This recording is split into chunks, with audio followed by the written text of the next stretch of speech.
Hey guys, my name is Brandon, and this is the Pod of Repair. This month is Feel Good February, and we have covered a bunch of topics. We've covered body image, we've covered confidence, and we've covered anxiety. This week is the last episode of our Feel Good February broadcasting, and we are going to be doing it on depression. There is a strong trigger warning on this. If you are uncomfortable with what we're going to say, that is fine. You don't have to carry on through this point. We will understand. For anyone that does follow through, be warned, this is going to be real life, this is going to be raw, and this is going to contain quite a bit of emotion. Yeah. So, with that in mind, my name is Brandon, and this is my co host Dean. Yeah, I'm Dean. And as I've pointed out, this week's topic is on depression. So, for any of you that aren't comfortable listening to this, I would really appreciate it if you just leave now when you can, because it is going to get probably quite real quite quick. And with that in mind, please just start us, Dean. Okay, depression. Feel good February start is going to end, and we're maybe not going to feel good by the end of this. So, depression. Let's see. Don't worry, I've got the Like, whiskey right in front of me here. um, so like a lot of this is similar to last week with the anxiety, because I feel like anxiety and depression go together like bread and butter sometimes.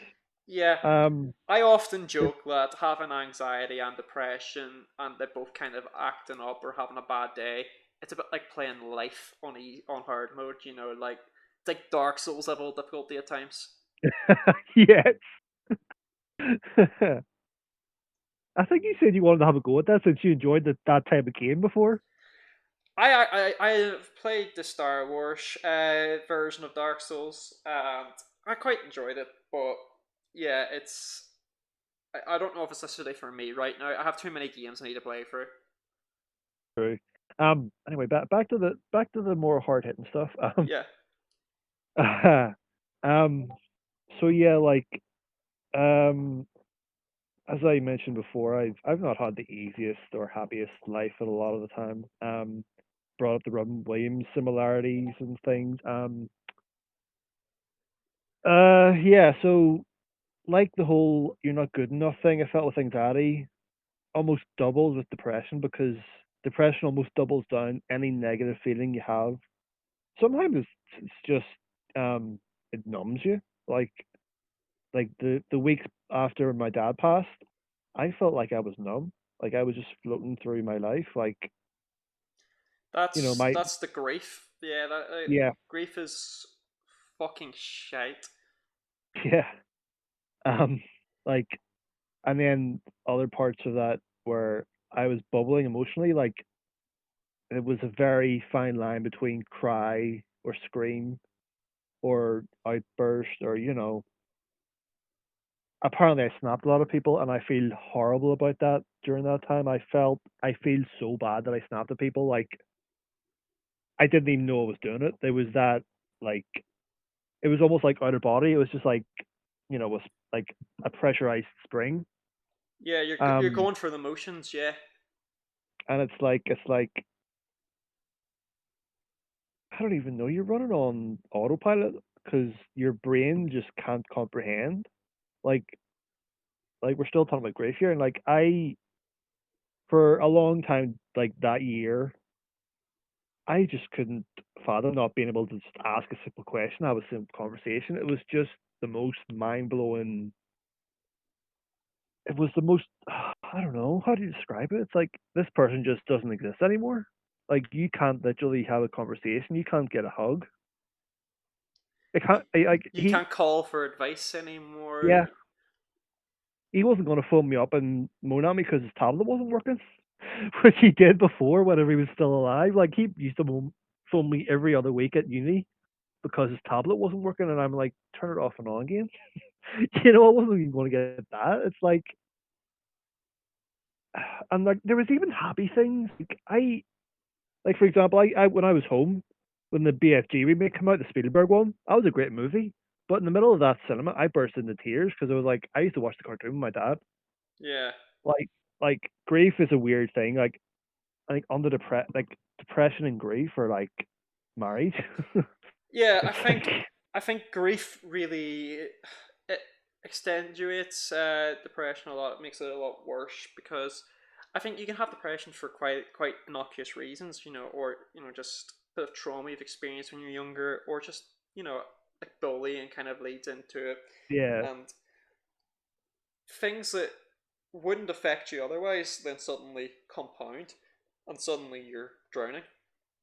yeah. Um, I think my own personal experiences with it going into grief, my grandmother who I spent the most time with died when I was 13.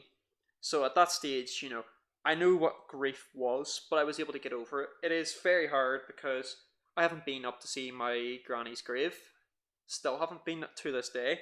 Um, it's not because I have a fear or anything. It's just because of where it is. It's just hard to get to. I don't drive, and my mum doesn't drive, so it's just always one of those ones where we just can't get to there easily. Um, Circumstances more than anything. yeah, it's just circumstances more than anything. But I was 16, 17, sorry, when my nanny died. I was doing my ALSs, my S's. My S's actually started the week after my nanny's funeral. Tough. So that timing of that wasn't great, but the circumstances behind that as well were bad, which really, I would say that was the big trigger that really set me off with depression, because at that time of my life I was your typical 17-year-old, which is to say I was a bit of a dick. I thought I knew more than what I really did. Sitting here now, good couple of years older, I know I knew fuck all at age 17, which to anyone who is here who's age 17, trust me, you might know a lot about certain things, but you're not going to know a lot about other things. And I'm not being preachy like your parents. You need to, you need to make the mistakes to get there. And I say go and make the mistakes because it will make you a better person than what you are. Yeah. But the last time I ever seen my nan, it wasn't my granny died of cancer. She had lung cancer. We knew she was dying. It wasn't if, it was when. Yeah. The last time I seen my nan, she was completely fine. And quite innocently, me and my younger brothers had been to see wrestling. The WWE had come into town, and we had went and watched one of their live shows. My Oh, youngest cool. brother was a massive fan of WWE. I was a massive fan of WWE. My middle brother didn't want to be left out, so he also came with us. And we had went to see our grandmother the day after. Our grandmother and grandfather. And she had watched, there was a reality show. I don't know if it still runs. I haven't really paid attention to it in years, but it's called Total Divas, which is about the women of WWE, and it, they could be it's like basically Desperate Housewives of WWE, most of it, because obviously it shows like the relationships behind the scenes of WWE and all of that, which is quite nice in some regards, quite shit in others. Depends The on your Bells got a spin-off, didn't they? yeah, they did. It was called Total Bells, Yeah. but in some regards, it was nice. But she watched it, was trying to chat about it, and I kind of just fobbed her off because I was at that age where I was like, oh, I see my grandmother every week, I'll talk to her about it next week. I just wasn't in the mood. That was the Wednesday. On the Friday, we got a phone call from my dad saying that my grandmother had passed away, and that was the last interaction I had with my grandmother. And that there is where that's just guilt was all over me at that stage, and grief took over, and I didn't eat. I lost a lot of weight. I was seriously depressed over that because not everyone can go, and have a perfect interaction with someone before they died. Everyone has an interaction with someone before they died, and everyone probably has an imperfect interaction with the person that died. And whenever they die, it's a bit of survivor's guilt, where you are just going to be like, I was never the best of them all the time. You're going to Yeah. struggle. In the case of my grandmother, that affected me deeply. I had a girlfriend at the time, and at that stage, I was doing my ASs, she was doing GCSEs, which are hard exams. All of my friends who were in my support system were all doing their ASs at the time. which meant that I dealt with that relatively alone, which also hurts a lot. I really massively fucked my asses, which ultimately led to me fucking my A levels as well because of this. I went to a formal 2 months after this, and I still was dealing with the effects of it. I still wasn't eating. I still wasn't sleeping properly, and I was numb. And Yeah, it feels like you're swimming in an ocean made of lead, where you're not moving and you're drowning, and you just feel like you're going nowhere. Just the yeah. world's bearing down on you, and that's hard. And I felt like that. You know, I'm at the stage now where unfortunately I have a few friends from school who are dead. I didn't think I would have to experience that until I was older. There was a guy who I knew from my year. He was a bit of a dick, called Dylan, who passed away from I think it was a drug overdose, and a girl who I knew who passed away, and she died in hospital from pneumonia after a suicide attempt. Things like that there, when you're friends with someone on a suicide attempt as well, it's harder. And me and you actually have a shared friend that died, and that hurt the two of us a lot, and we both kind of dealt with that for each other in Yeah, Jay. yeah. And, you know, that was really hard for me. Because with the friends who had died before that, obviously I hadn't spent too much time with them at the stage that they died. Which also it's a different type of guilt, but you don't I didn't feel as bad because I wasn't as connected to him.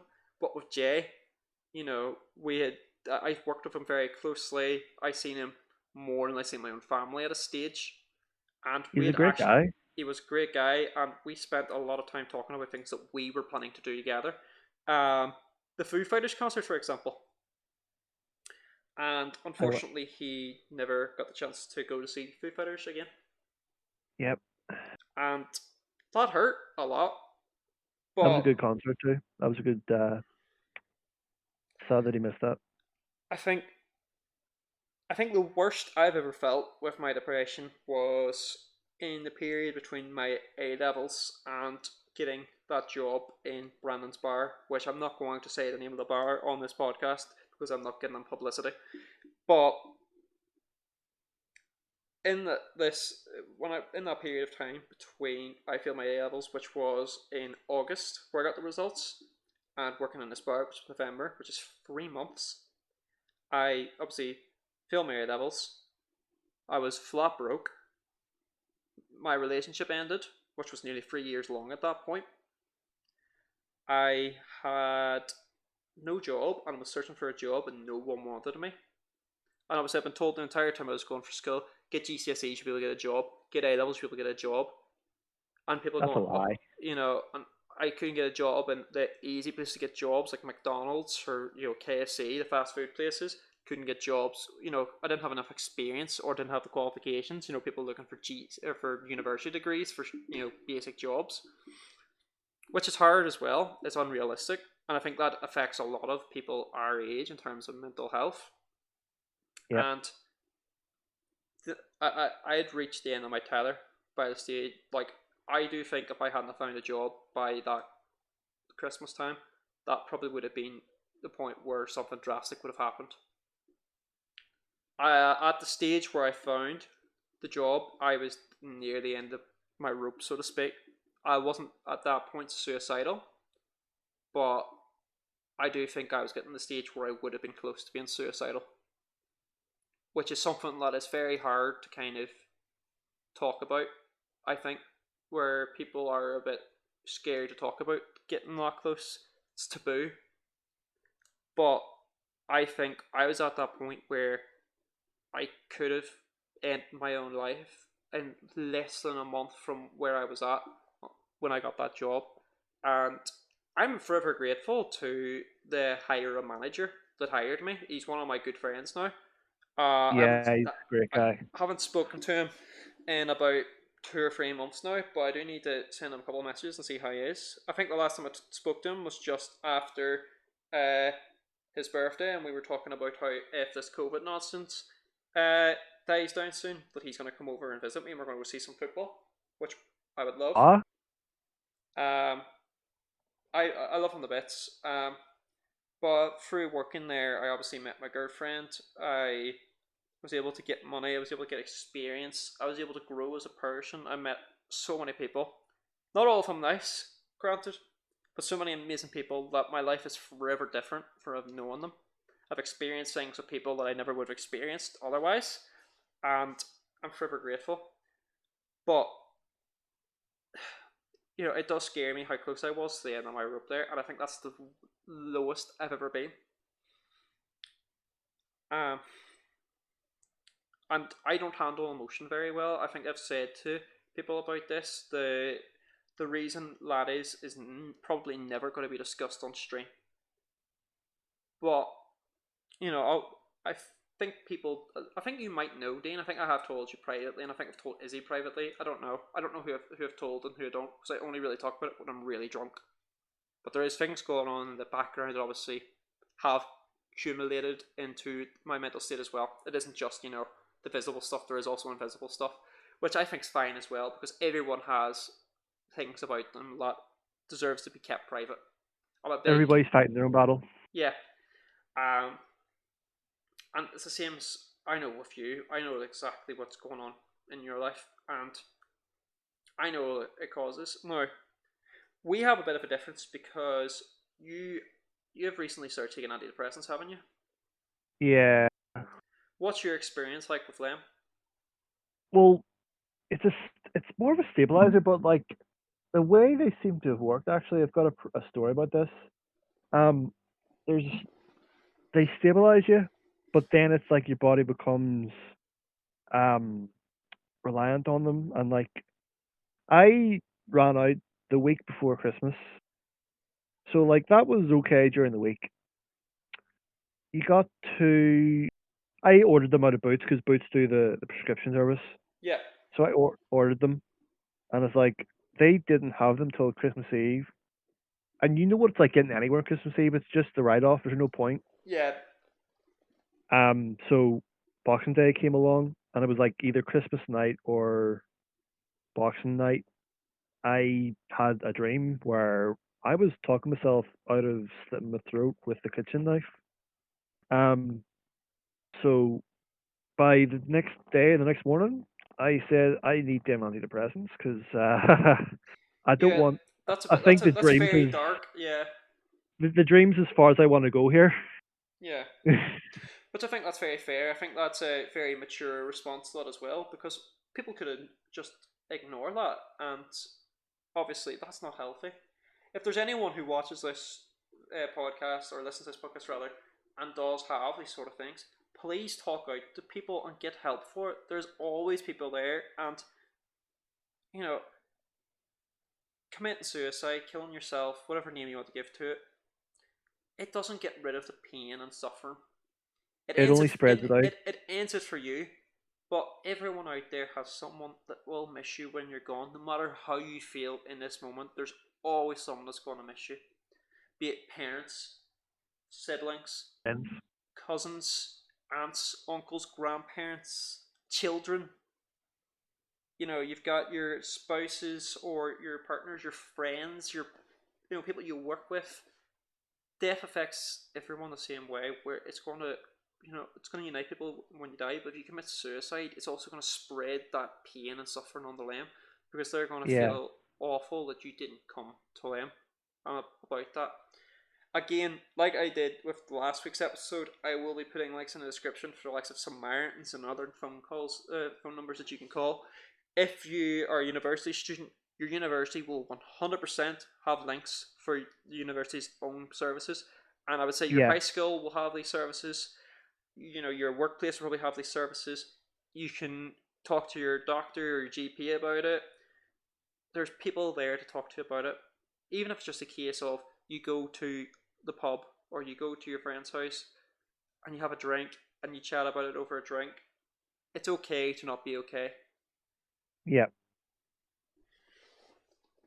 And as well, I think before we talk about the nice side of how this can be dealt with, I want to actually touch on about antidepressants as well, because you haven't mentioned something which makes me quite hopeful. a lot of people who I know who were taking antidepressants, say 3 years ago, 4 years ago, the antidepressants they were on made them zombies. Like, not that you're not feeling pain or you're not suffering or whatever, you just don't feel anything, you're numb. Which, in some sense, is nice, but I'm not a big fan of the whole feeling numb thing. I'd rather feel something than feel nothing because at least I Yeah, know I'm same. alive. So I'm glad that the antidepressants you're on aren't doing that, and I'm probably, if I ever get really bad again, if there's some circumstances in my life outside my control happen, and then I'm suddenly at rock bottom again, and I'm really struggling, I might have to see about getting prescribed them and seeing if that makes a difference. Um, Yep. I've got two But more just to be negative very, points to as go into before we start talking about the positive. I think the first negative point that really comes to mind would be the whole split in mental health compare like men versus women. And I know this is improving, and I'm really happy this is improving as a man that suffers from mental me health too. problems. But there is still a problem there, in that there does seem to be this whole thing in the media of women who have mental health problems, specifically depression, speak out. It's fine. We're all here for you. It's okay to be sad. It's okay to be angry. It's okay to, suffer whatever emotions you want from it. But with men, it's, oh, grow up. Don't cry. Men can't cry. Be stronger. You have to be strong. You're a man. You have to do this. You have to do that. I'm so There's one happy thing. that in this past, I would say, 2 years or so. Obviously, the whole movement's been going on longer than that, but especially the past like 2 or 3 years, like it's hard for me to really like pinpoint where it's really kicked off. But I'm so glad that men's mental health is getting like a proper look because Yeah, yes, going back historically, men were normally way above women in everything, but because of that, there is the whole aspect of men's mental health is allowed to be shunted to the side, and I think that it's important that it is okay to be angry about the patriarchy and about how it's unfair for women in workplaces. I support equal rights in the workplace. I believe that if a man and a woman do the same job, they deserve the same pay if they're doing the same hours. I actually believe that if someone does the same job as someone else, they deserve that same pay, regardless of any, feature, be it yeah. Like age, gender, race, etc. Because what's the difference between an 18-year-old, doing the same job as a 25-year-old? Basically nothing. But in that aspect of what's the difference is about £3. An 18-year-old could be yep. living by himself and having to pay bills and therefore having to work like 40, 50, 60 hours a week just to be able to pick up on that. Yeah, And just not be homeless. yeah, whereas, if you're older, you have to work less just because you're making more. That is a bit of a tangent, but um, like I think it's socially acceptable in most cases for women to have depression, have anxiety, and stuff like that. That's to be expected. It's weirdly almost fashionable sometimes, I've Yeah. noticed. Whereas with men, it's grow up, be stronger.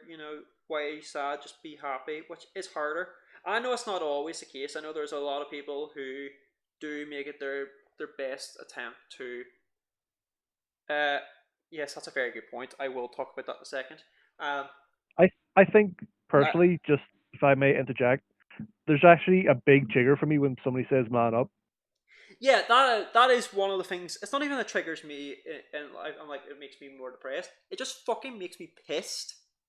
Like I'm very likely if someone were to tell me if I were having a really bad day, and I'll touch about that in a second. If someone tell me to man up and just to stop crying or stop being sad, I would fucking punch them in the face, and they would deserve it. Man or Yeah, woman as well. I wouldn't discriminate there because I think that it's you know what's the fucking point? Like why be a it's dick? equality. Yeah, quality. Right, this is a very interesting point that's been put forward. Women often romanticize depression. Now, this is the thing. I've seen this a lot, be it in shitty art works of literature or in the likes of like fan fiction or whatever, or even in some really badly written movies that are Like Twilight. Uh, I'm not going into the That's a Twilight genuine debate. question. Genuine question. Is that what The you mean with like Twilight? Twilight would be an example of. Sure, what? The story of Twilight's really good. It's badly written. I'll give it that much. I actually really rate the story of Twilight, and like as a storyline, it makes sense. It's quite good, just badly written, and Okay, that's not a line I expected to say in this podcast about depression. It does fair enough. really say a lot because the movies of that franchise really depressed me. But I read the books before I watched the movies, and watching the movies after reading those books, it would depress anyone, especially Robert Pattinson. But this is quite right. In movies or in books or in fan fiction or whatever form of media, depression is this pretty thing that girls can have, and it's a real life disease. And that's what it is. It's a dirty disease, but it's a dark cloud over a normally sunny day, and you can't shake it no matter what you do. It's not something that you can turn off and on. It just happens. It appears. There's been days where I've been very positive, nothing but positive things have happened to me, and suddenly I'm sitting under a dark cloud. Yeah, same. But yeah, women often romanticize it and think that it's attractive, and they think that, especially, there's this really, I can't describe what term this is. I don't know what the term is I'm looking for, but it's like women who find men who have depression, like, I don't know if sexy is the right word, but it's like, oh, he's broken, so that means I can fix him, and they think that Well, it's the angst thing. yeah, and to me that's just fucking stupid. Like, if someone is depressed, they're not something that you can repair. They're not a broken toy that you can kind of exploit. They're uh, they're a human being, but you need to get treated with care and affection. And going on as well, this is my last kind of negative point before we start talking about how we can make things better. But you can interject with any negative points after I finish this. Sure. I think a part about depression that isn't really talked about, which I think should be talked about, is whenever you have depression, it's not a case of, oh, I've got depression, so that means I'm always sad. You are allowed to have good days with depression, and I mean, my life's pretty good. I can't complain about my lot in life. I've got job prospects when I finish uni. I'm doing well in uni. I've got a girlfriend. I've got money in the bank. I've got a roof over my head. I've got food on my table. I have, in terms of the things that people care about, I've got everything you could possibly need in life. But that doesn't stop some days where I wake up and I feel like I can't get out of bed. That doesn't stop it where I feel like I'm drowning. It doesn't stop that I have days where I'm physically like I can't go on. Because it isn't something that just suddenly you get rid of. It isn't, oh, one day I'm depressed, the next day I'm completely fine. It's something that you fight against. It's similar to, like a tumor compared to like the common cold. You can Yeah. take medication, you can get rid of the common cold. You can't, you fight against cancer and you fight against depression. I do think cancer is a very serious thing. I think it's more serious than depression in most cases. But depression does need to be treated very seriously because it's a very serious disease and there needs to be more support for it. And I'm very happy that recently there's been an actual, I don't know if it's a minister of mental health appointed or ambassador for mental health. It's something along those lines. I But think it's the ambassador. You're talking like Dr. Alex. yeah, and he was on Love Island. I think that's great. But I I said this last week for the anxiety thing. It is okay to have your bad days. We both have had bad days recently, and I think Yeah. another side about depression that really a lot of people who don't actually suffer don't really know is you suffer from depression and you're suddenly, you're really sad about something that you shouldn't be, and you just get angry, like really angry. And I think you touched about it when you were saying about when you were grieving when your dad passed away. You just get Yeah. you just get angry because you can't, like, I feel like you can't express why you're sad, and I think because of that, us as a species just get angry when we can't explain something. Yeah, yeah, like it's the kind of thing men are especially known for. Like we have like two emotions. Well, we have characteristically had two emotions, anger and lust, and that's it. We don't do I thought you sad. were going to go for the famous hungry or horny there, so I'm glad you've actually went for anger or lust. Well, yeah. Uh, um, but no, I think as well. Like, I think that's one of the things where people are like, people who have anger issues, sort the anger issues need to be sorted out. But there are people who are genuinely angry because they are so, I don't want to say so depressed, but they are so overwhelmingly under this deep, deep cloud of emotion. And I think Yeah. that's where the hardness kind of kicks in, where you're going, how have I got to this level? How am I doing this? And you get angry and angry, and it just compounds. It's a vicious cycle where you get more angry, and then because you're so angry, you get more upset, and then it kind of just Yeah. viciously builds up. Yeah.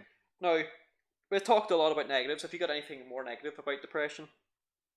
Um.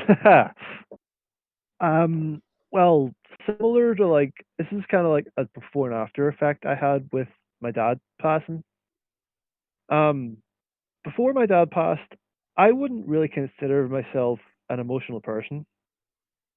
I'm not saying I was a numb zombie, but like I didn't feel things as intensely as I do now. Whereas now I cry at a lot of things. I don't. It's probably cry too much at things, but I it is say what it is. I say that's a lot of crap crying too much at things because I cry a lot now. Like I think I'm in a Yeah. similar boat where I cry a lot more now, and I think it's become a lot more socially acceptable for men to cry at things.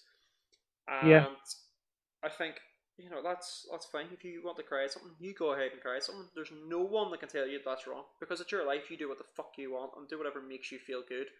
If that's the case, that you sit and you cry at watching a video about a dog, go for it. You do you, boo. But Yeah. I, I think it's very gatekeeperish. I think where people are like, oh, you can't do this, you can't do that. It affects people in different ways. Yeah. And I do have this. I think I agree with you. Like since it, like I've really been suffering really badly, I would say that I am as a whole experiencing a lot more emotions about things than I probably would have done beforehand. Not Yeah. necessarily in a sense that I wasn't experiencing emotions before, but in a sense that I actually was, you know, I wasn't really allowing myself to express myself in those emotions. Whereas now I don't Yeah. restrict myself. Now, talking about nice things, and obviously, I don't think there's any nice things that directly comes about because of depression. I think there's a lot of things that are quite negative about depression, and it's very. I don't want to romanticize depression. No. That's the last thing I want to do. It is a very serious illness, and it needs to be treated like that. It isn't. It, It isn't on the levels of the common cold. It is up there with the likes of coronavirus, which is the topical one that's killing people. People were rightly complaining that there isn't a lot of money being spent on mental health resources, and the coronavirus pandemic has done one thing in allowing us to actually showcase how wrong things can be in that regard, where there's not enough money being diverted to the right places. yeah. Now, nice things will allow you to kind of deal with this. Again, I'll talk about. I was saying for anxiety, watching something that you know. In instances like that, there it allows you to. It just allows you to, you know, you're comfortable with what you're watching, and I think comfort is one of those things that you need to really make sure that you stick with.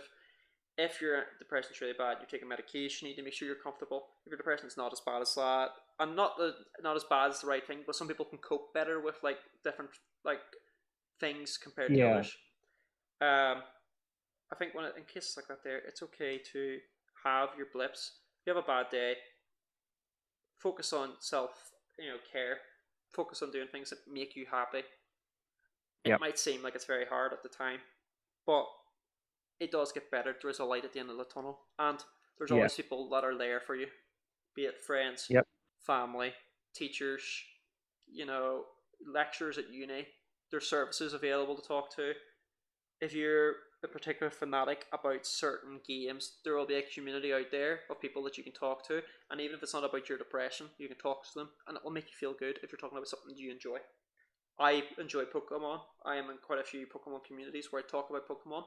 I don't talk about my mental health, but at the same time, that helps with my mental health because I'm talking about something I love with people who also Yeah. love it. Yeah. We touched about this. There's now an ambassador for mental health in the United Kingdom, Dr. Alex. I don't know what his surname is. He was on Love Alex Island. George. Alex George. Thank you He's for got a that. YouTube and an Instagram and everything. He's really good. Yeah, he used to be. He was So on Love put him Island. in. He is now the ambassador for mental health for the United Kingdom, and this is going to raise a lot of awareness for mental health and hopefully get the services that we need to help each other. I said this before on the anxiety podcast, but it costs nothing to be nice to people. You know, if you're nice to other people, they'll be nice to you. And I think if you know that you have a friend that does struggle with depression, don't be a dick to them. Be supportive. Love, not war, is a nice thing to stick by. And again, you know, be excellent to everyone. I do love Yeah. that Bill and Ted quote because there's no reason to be a dick. No reason whatsoever nor to be a dick. And Nope. if you get to the stage where you are deliberately trying to upset someone, I think you've reached the point where you can call yourself a dick. Yeah. This this has been a hard episode for me and for Dean. We aren't talking about a disease that we don't have. We aren't talking about something that doesn't affect us. We are talking about something that affects us both very really, and this has been very hard for both of us. This hasn't been very distressing on my part, and I can't speak for Dean, but I hope it hasn't been too bad for him to record this either. If there's been parts of this which you've been uncomfortable with, please, it's you can comment down below. We can respond to these comments. This is a safe space. If you want the resources to talk to people, I'll leave it in the description as I said, and please, get the help that you need. There's too many beautiful people take their lives before it's their time, and there's so many beautiful people that aren't here to spread their ideas, spread their dreams, to spread joy, and Spread your that's wings. all. That's all I want. I want people to be happy. I want people to spread joy, and as long as you impact, 1, 2, 3, 4, 5 people, however many people that you feel happy with, you've lived a nice life. And it's quite, think about what people will say about you. There's people out there who will deliberately say mean things to you just to get that reaction. They're bullies. They aren't worth time of day. But there's And people even out then, there. sometimes bullies aren't like bullies are sometimes suffering themselves. That's also a Yeah, thing. they're normally lashing out. The only person's opinion that matters about yourself is yours. Yeah. And if you have friends, if you have true friends, they'll support you for what you do, whatever you're struggling with, and they'll help you get through everything. Yeah. Now, I will find some links hopefully before this video uploads, and I'll try and get some support for things that were quite good for looking out for yourself, and I'll leave that in the description. And if anyone has any other resources that I do miss, please leave them in the comments below, and we'll share them about. I'll pin the comments, and I just don't want to see any other people's lives ruined because they don't think that they can get help. Help is always there when you ask. Yep. And with that, I have officially run out of things to say on depression that won't make me cry. So, have you got anything else to add, Dean? um, I mean, I've got one little small thing about the Yeah, go for sad it. parts. Is like Yeah, I feel like I've got a happiness ceiling where if I have too good a day, something bad's going to happen. That's because the day my dad had a stroke, I was having a really good day. So like ever since, I felt you know can't be too happy, but can't enjoy things too much. that's more But that's causation rather than correlation, though. Which is indeed, it's a indeed, problem because now you've correlated those events and you think that you can't now have a good day without something really bad happening, which is going to inevitably yeah, cause something bad to happen. yeah. It's a weird thing. It happens. It's not as bad as it used to be, but It it happens was all a the same. thing.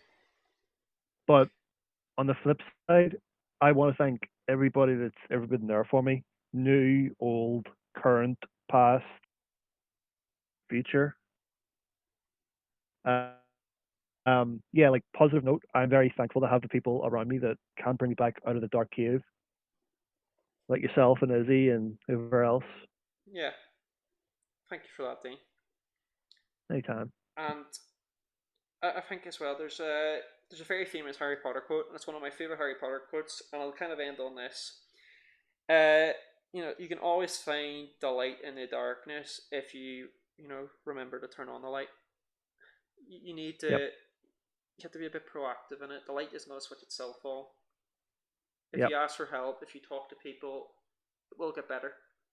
If you don't Yep. talk to people, it's not going to get better by itself. If you need help with something, you need help. You can't try and rig the system or force it. It will take a Yeah. bit of It effort. is important to reach out.